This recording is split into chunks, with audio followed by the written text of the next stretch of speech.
welcome our special guest, Victor Williams. Today he's our first AAU coach that we have had on the show. How are you doing today? I'm doing great, great. Good to be here. Tell us a little bit about your personal career. My own personal playing career, I attended Wyandotte High School. Graduated from Wyandotte High School in 1998. And had a really good career there. Played for a great coach, and Wayne Van Dyne, that taught me a lot. And had a great experience of winning a state championship at Wyandotte High School, and won the Wren Award as my senior year, and experienced playing in my freshman year, going to Illinois State. Had to play for another really good coach there, and Coach Kevin Stallings. Had a good freshman year there, and won freshman year of that conference, and went on to the Big 12 and decided to play. Went on to Oklahoma State in the Big 12 and played for, Coach Eddie Sutton, who will be inducted into the College Coaches Hall of Fame this year, and just a really good coach, and taught me a whole lot about not only basketball, but how to, just growing up as a man, and so I had a good career playing the game, and now I'm having a lot of fun teaching it. Okay, and tell us a little bit about the program. The program is for me, the AAU side, AAU coaching side of it. I don't consider myself an AAU coach at all, Crystal. What I do is I really concentrate on the mentor side of it, and the ministry of basketball, and I focus really on teaching kids how to become really good young men, and teaching them how to really survive in society. And one day, of course, everybody wants to play NBA basketball and go on and make a lot of money playing this sport, but the reality of it all is that you want to go to have a chance to play in college, play sports in college, to get an education, and after that, become a really good, successful member of society. So the AAU side of it, being an AAU coach, I don't really focus on that part of it at all. I think that a lot of AAU coaches kind of get a negative light because, AAU coaching is kind of got a negative side of it, but, they don't really focus in on the other stuff that goes into it. Okay, and you mentioned that you try to teach them to be great men. Do you encourage them to come back to the community once they're all established in their career, just to help out in the community? Yeah, I really believe that's their responsibility. Mm-hmm. I think that in basketball, it puts you in the light, and it puts you to where everybody kind of focusing a lot of attention on you, or if you're an athlete, or whatever you decide to do, you receive a lot of attention, and I think that it's your duty as somebody that has been blessed to be successful to come back and help kids out, and so they can receive that same type of success. Okay, and do you guys have a component in the program where there's an entrepreneurial clinic or class or anything like that? We don't have that set up per se, but it is a target of conversation. It is a target of every practice. It is something that we really focus on each and every game, practice, before and after games. And I've always tell kids that a lot of things that we go over in practice, whether it's a down screen, whether it's a stagger screen, or whether we're teaching ball handling or passing, you might forget those one day. But the one thing that I always want you to learn and to take away from each and every practice is the conversations that we have about being a good student and being a good kid, and studying hard and working hard. I always want you to revert back to those things, and so it's definitely an emphasis and a focus that we utilize each and every practice and each and every game. So we don't have a class per se set up to where we sit down and that's that, but we do use basketball to teach those types of lessons.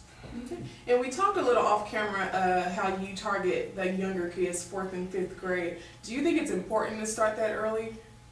I think because I think it's very important to start that early. Reason being is that I think that once you get to 16, 17, 18 years old in high school per se, you kind of almost who you are. You can add on different things, but you can't mold a person once they get that old. It's kind of like teaching swimming. It's always hard to learn swimming the older you get. The younger you are, the easier it is.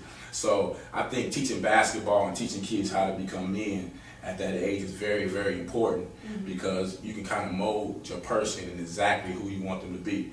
And that's why I really focus all my energy in really getting kids when they're 4th, 5th grade. That way, by the time they're 16 and 17, we got a lot of bad habits already interrupted. Okay. And what are some of your coaching strategies?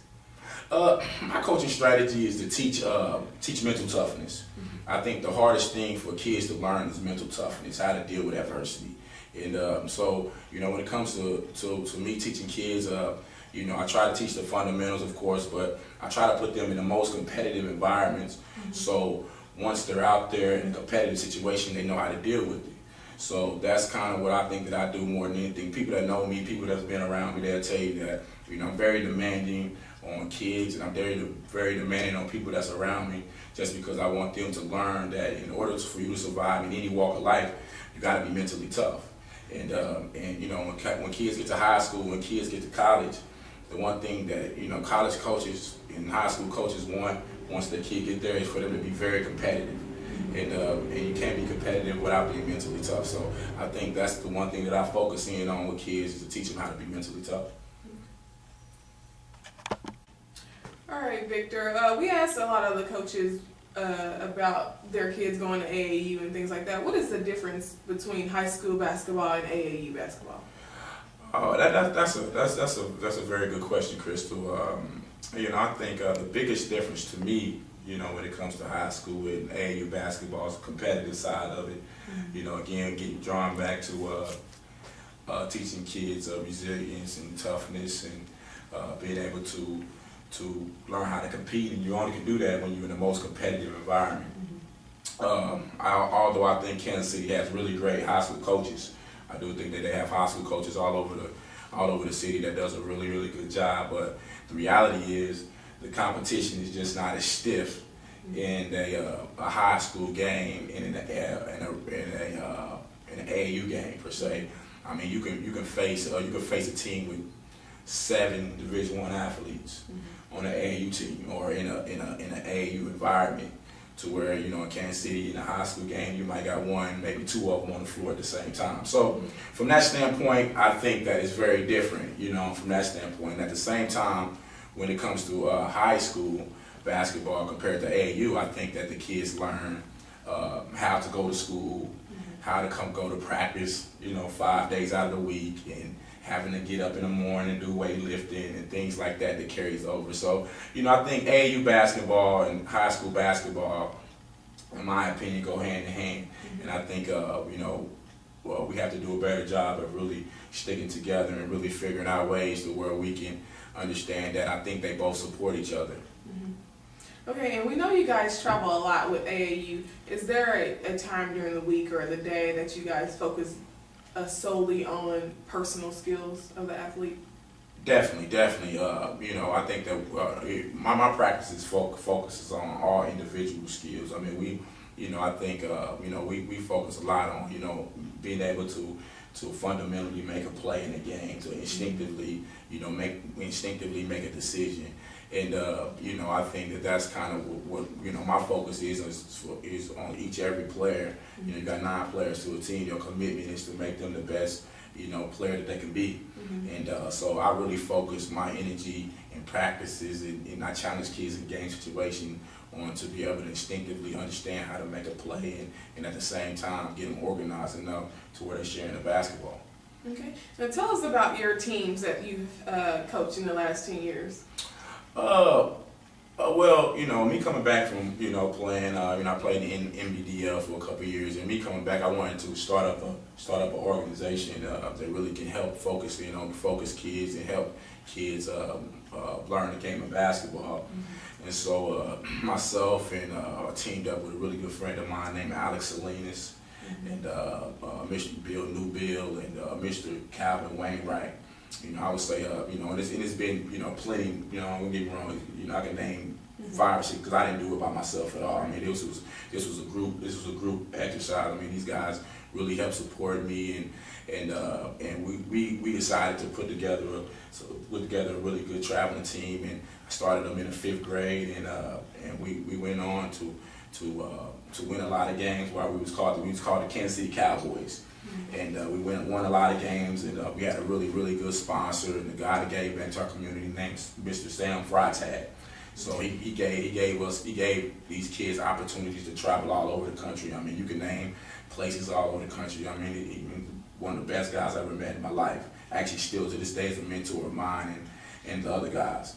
And you know, he allowed us to travel all over the country and play a lot of basketball.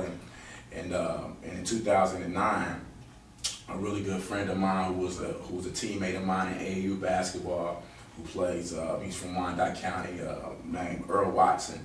He played, still, you know, 11, 12-year vet in the league. And, you know, he's done a very good job of coming back to his community and giving back. That's something about Earl that I would really, you know, give a testament to him, is that it's very important to him that each and every year that he maximizes his chances to give back to his community. And me and him, we played on the Kansas City 76ers when we were younger. And if you read up on the KC.76ers, it kind of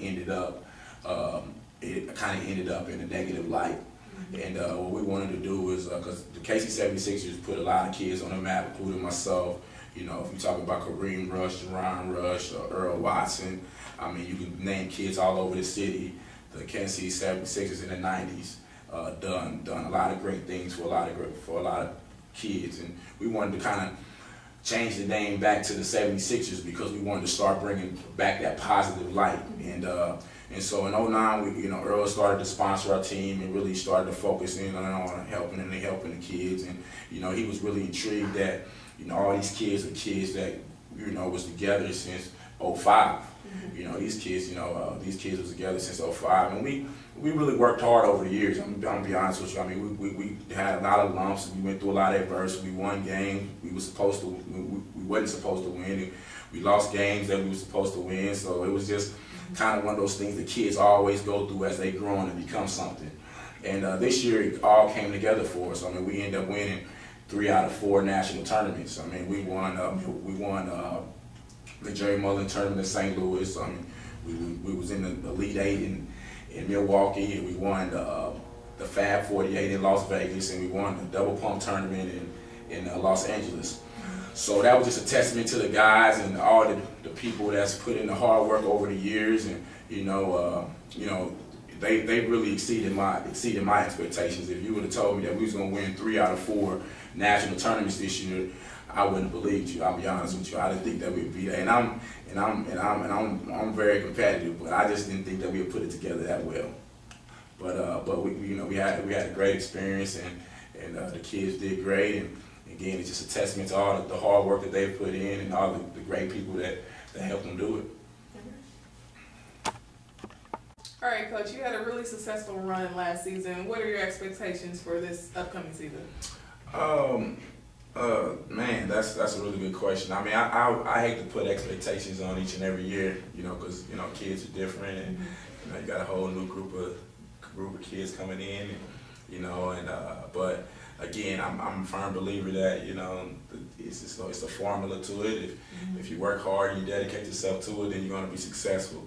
So, am I thinking that we're going to win 3 out of 4 national tournaments again? I don't know, but I didn't think we would last year. So, yeah, it's possible. So we just got to come and work hard, and you know, the guys got to listen to their high school coaches this year and do exactly what their high school coaches asked them to do. And right after that, coming to basketball with me and with good habits that they learn from their high school coach, and hopefully we'll have another successful year. Okay. Is there anything else you want to say to our audience? Oh yeah, definitely. You know, if you are aspiring to join our organization, or if you want to come out to a practice in 10, I want you to make sure that you check your like the KC.76ers on your Facebook page, and I welcome you to come out and really try to make an impact on our team this year. And also, I want to thank Cascade Sports for bringing me on. I had a great time. All right, it's a pleasure talking to you as well. This concludes this segment of Coach's Corner. The victory we call success goes to the best prepared.